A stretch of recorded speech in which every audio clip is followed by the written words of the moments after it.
Hello friends, welcome to improvement academy.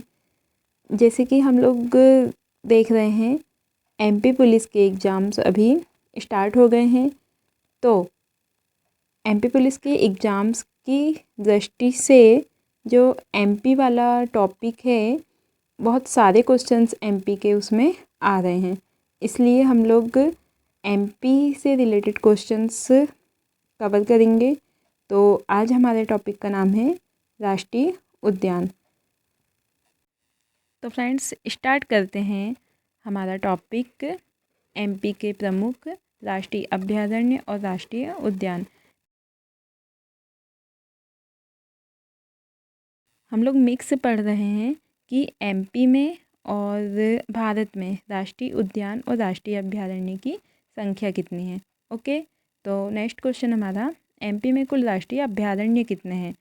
तो answer क्या है, मध्य प्रदेश में 31 अभयारण्य हैं और प्रदेश के राष्ट्रीय उद्यान एवं अभयारण्य के अंतर्गत कुल क्षेत्र 10.99 हज़ार वर्ग किलोमीटर का होता है, जिसमें वन क्षेत्र 9.12 हज़ार वर्ग किलोमीटर है। अब मध्य प्रदेश में सबसे बड़ा अभयारण्य कौन सा है, तो नौरादेही। और नौरादेही कहाँ है, सागर में। अब हम देखते हैं एमपी का पहला प्रोजेक्ट टाइगर रिजर्व कौन सा है, मतलब बाघ संरक्षित क्षेत्र। तो कान्हा किसली 1974 में।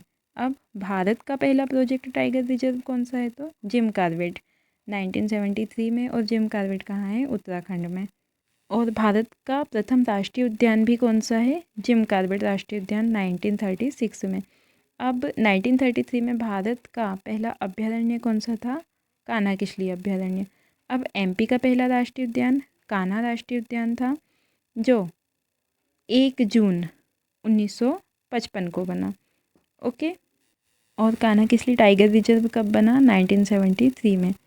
अब हम लोग एमपी के जो राष्ट्रीय उद्यान है उसे पूरे मैपिंग के साथ समझेंगे, कौन सा राष्ट्रीय उद्यान कहाँ पर है। तो हम लोग शुरू करते हैं 1983 वाले सन से। तो 1983 में 3 राष्ट्रीय उद्यान हैं, वन विहार भोपाल में, घुघुआ डिंडोरी में और पेंच राष्ट्रीय उद्यान छिंदवाड़ा और सिवनी की बॉर्डर पे। अब 1981 वाले 3 राष्ट्रीय उद्यान हैं, सतपुड़ा राष्ट्रीय उद्यान होशंगाबाद ज़िले में, पन्ना राष्ट्रीय उद्यान कहाँ है, पन्ना ज़िले में, और संजय गांधी राष्ट्रीय उद्यान कहाँ है, सीधी ज़िले में। ओके, तो ये तीनों ही राष्ट्रीय उद्यान के सन सेम है, 1981। ओके, अब एक है सबसे नया राष्ट्रीय उद्यान पालपुर कूनो, जिसका सन क्या है, 2018, जो श्योपुर ज़िले में स्थित है। अब माधव राष्ट्रीय उद्यान शिवपुरी में है, 1958 में। माधव राष्ट्रीय उद्यान में जॉर्ज कैसल का महल है, और जो नेशनल हाईवे 3 पहले था, अब वो चेंज होके NH44 हो गया है, वो नेशनल हाईवे माधव राष्ट्रीय उद्यान पर ही स्थित है। धार में कौन सा राष्ट्रीय उद्यान है, सरदारपुर राष्ट्रीय उद्यान, जिसका सन क्या है, 2010, और इसे डायनासोर राष्ट्रीय उद्यान भी कहा जाता है। अब बांधवगढ़ राष्ट्रीय उद्यान 1968 में। हमारा एक लास्ट राष्ट्रीय उद्यान बचा है, कान्हा किसली राष्ट्रीय उद्यान 1955 में बना था, जो एमपी का सबसे पहला या सबसे पुराना राष्ट्रीय उद्यान कह सकते हैं इसे। तो कान्हा किसली राष्ट्रीय उद्यान एमपी का सबसे पहला और सबसे पुराना राष्ट्रीय उद्यान है। इसके बारे में हम लोग थोड़े से फैक्ट देख लेते हैं, जैसे कि एमपी का एकमात्र ऐसा राष्ट्रीय उद्यान जिसने अपना शुभंकर जारी किया है, तो वो कौन सा है, कान्हा किसली राष्ट्रीय उद्यान है। और शुभंकर का नाम क्या है, भूर सिंह बारहसिंगा। जो कान्हा किसली राष्ट्रीय उद्यान है, उसका जो गेट बना हुआ है वो बारहसिंगा की सींग से बना हुआ है। ओके, इससे रिलेटेड कुछ पॉइंट देखते हैं। कान्हा टाइगर रिजर्व, जिसे कान्हा राष्ट्रीय उद्यान भी कहा जाता है, भारत के बाघों के भंडारों में से एक है और भारत के मध्य में स्थित है। मध्य प्रदेश का सबसे बड़ा राष्ट्रीय उद्यान है। वर्तमान में कान्हा क्षेत्र को 2 अभयारण्यों में विभाजित किया गया है, हॉलन और बंजर। ये घाटी के नाम हैं, हॉलन घाटी और बंजार घाटी। ये 250 और 300 किलोमीटर की हैं। अब कान्हा नेशनल पार्क 1 जून 1955 को बनाया गया था और 1973 में कान्हा टाइगर रिजर्व बनाया गया था। 2 जिलों मंडला और बालाघाट में 940 किलोमीटर और 2 किलोमीटर की सीमा पे।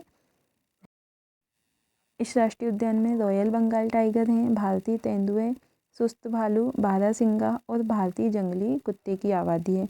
ओके, अभी मैंने आपको बताया था आधिकारिक रूप से शुभंकर भूसिंह द बारहसिंगा का परिचय कराने वाला भारत का पहला बाघ अभ्यारण्य है। अब हम लोग भूसिंह बारहसिंगा की फ़ोटो देखते हैं। बहुत ही अट्रैक्टिव जानवर है और कान्हा किसली राष्ट्रीय उद्यान फेमस ही बारहसिंगा के कारण हुआ है। ओके, ये है बारहसिंगा की फ़ोटो और इसका नाम क्या है, भूसिंह द बारहसिंगा। तो ये था हमारा आज का टॉपिक, मध्य प्रदेश के राष्ट्रीय उद्यान। कल हम लोग पढ़ेंगे अभ्यारण्य के बारे में और जो जितने भी राष्ट्रीय उद्यान होते हैं उन्हें पहले अभ्यारण्य बनाया जाता है, उसके बाद राष्ट्रीय उद्यान बनाया जाता है। तो राष्ट्रीय उद्यान और अभ्यारण्य में क्या अंतर है, ये सब हम लोग कल के वीडियो में पढ़ेंगे। आपको वीडियो कैसा लगा प्लीज़ कमेंट बॉक्स पे टाइप करके बताइए और चैनल को लाइक कीजिए, शेयर कीजिए और ज़्यादा से ज़्यादा सब्सक्राइब कीजिए। तो मिलते हैं नेक्स्ट वीडियो में। Thank you for watching our improvement academy channel. Thank you.